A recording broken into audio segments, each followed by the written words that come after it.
Tom Cotton this week on Fox.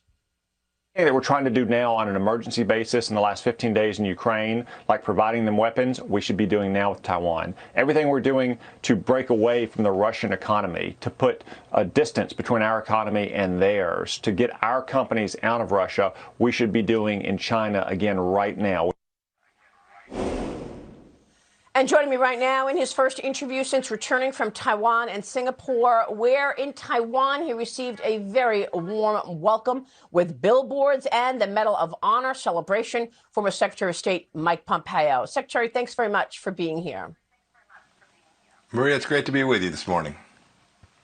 So before we move on to your trip in Taiwan, I want to get your take on what you heard on the ground, your reaction to the breaking news this morning. An American journalist, a photographer, has worked at the New York Times, has been killed in the fire that has continued throughout the night. Secretary. Well, I'm obviously sad for that journalist, the journalist family. But this is the kind of thing that happens when you fail at the core mission set of American security, which is to deter the bad guys from continued aggression. The Biden administration has been behind since last summer. We think about this now as being less than 3 weeks old, but of course, we've known for months that Vladimir Putin was building forces and building capability. We should have been helping the Ukrainians build forces and capability, and we were too late, too slow, too small at every turn. We still are. There's still enormous hesitation, Maria. You know, the last thought here is everyone in the Biden administration talks about if we do anything, there'll be provocation.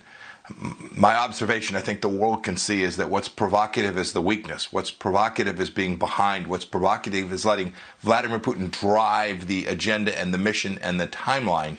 And you have the Ukrainian people who want to stand up to defend their homeland, and we've let Vladimir Putin walk all over them with no response that was serious, timely, and strong to give them the tools the Ukrainians needed to do that mission set. But why? I mean, why isn't the response better? Why isn't it more immediate? These are terrorists that are terrorizing a part of the world. Why are we talking about limitations to the support that we can offer? It's pretty unexplainable in some sense, Maria. But if you go back to the strategy that the Biden team laid out when they first came into office, indeed the things that he campaigned on, right, the top priority for them was climate change. They were prepared to work with Xi Jinping, with Vladimir Putin, with all comers if they could get somebody to shut down a coal-fired power plant. Vladimir Putin scoffs at that. He understands hard power. He understands real strength. And this administration has talked about things that are ephemeral and temporary and weak. Remember when they shut down an American pipeline, the Colonial Pipeline in the southeast part of the United States? You couldn't get gas for a few days. The response from this administration to Vladimir Putin when Biden met with him was, don't do that again. That's not a serious response that Putin would respect. And you can see he's ratcheting up the pressure. He's continuing his advance in Ukraine. His objectives haven't changed. And he's going to continue this assault, this march, until he meets a United States that's prepared to help the Ukrainian people defend themselves in a serious way. Let me move on to your trip to Taiwan and Singapore. Clearly, Secretary, so many people are watching the CCP and its next move, given its past comments about taking back or reuniting with Taiwan. What did you hear on the ground? So I've talked about the fact that Ukraine is an absolute tragedy. We've been behind. What I'm really worried about is cascading series of crises overnight. There were Iranian missiles fired near a U.S. consulate in Erbil, Iraq. When I was in Taiwan, I saw the Taiwanese worried about the same thing, a series of cascading crises that affects them and their lives. I made the statement when I was in Taiwan that we ought to do the simple thing of recognizing their independence. Everybody knows that they've never been part of mainland China, communist China. They don't want to be. So we ought to be doing the things that we failed to do last summer for the Ukrainian people. We ought to be doing for Taiwan.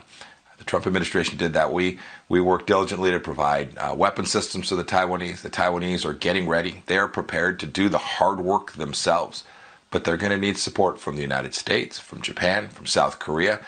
These Southeast Asian countries, I traveled to Singapore too. These Southeast Asian countries are all worried. They know Xi Jinping is watching. He's watching America abandon Afghanistan in such a disastrous way. He's watching the United States get rolled by Vladimir Putin.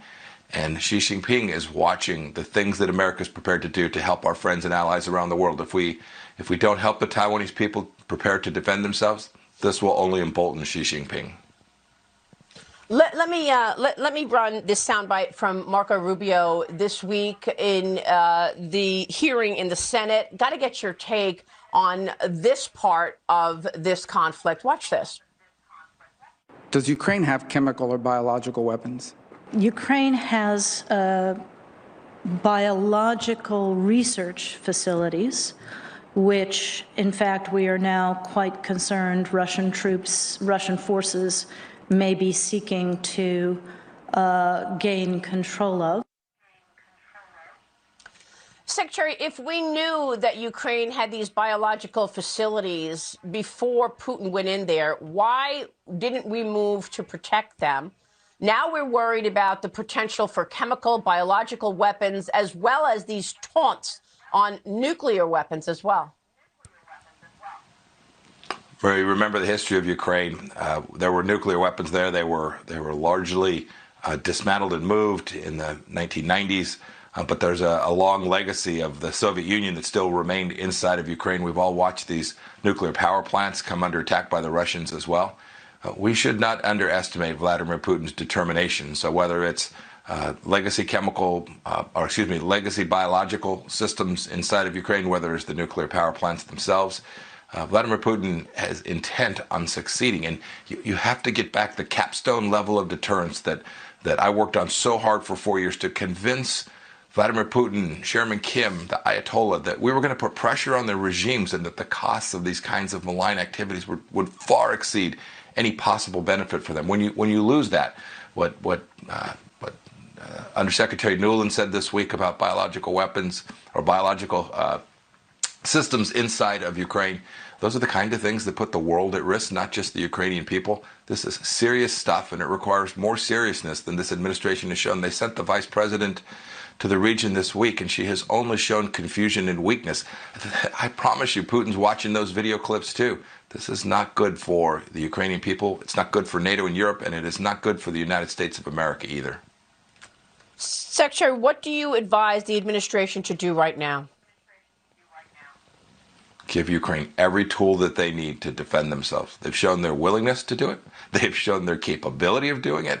And they have shown that they know how to execute against the advance of the Russian military.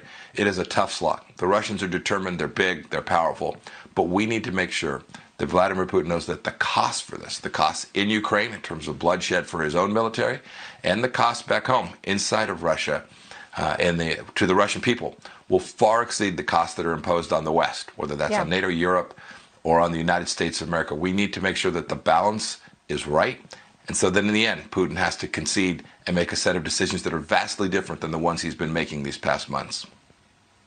And Secretary, final question here on your trip. Do you expect the CCP to try to invade Taiwan after what it has witnessed throughout this debacle in Ukraine?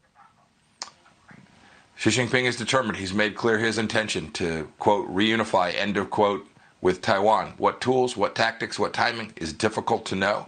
I only know this. It is not predetermined that he'll be successful at that. He'll be successful at that if we're scared, if we think that taking action to support the Taiwanese people is provocative to Xi Jinping. It's not. This is an independent nation. They know it. The world knows it. We ought to behave as such, and we ought to provide them the tools they need to maintain their own sovereignty. This is important, Maria, for the whole world and for the central idea that has allowed Western civilization to advance in the way it has these last years. We can't walk away from that. And Ukraine was an independent and is an independent nation as well. Secretary, it's great to have you this morning. Thanks very much for your important insights and for your travel. Thanks for having me on. We appreciate it. All right. Thank you.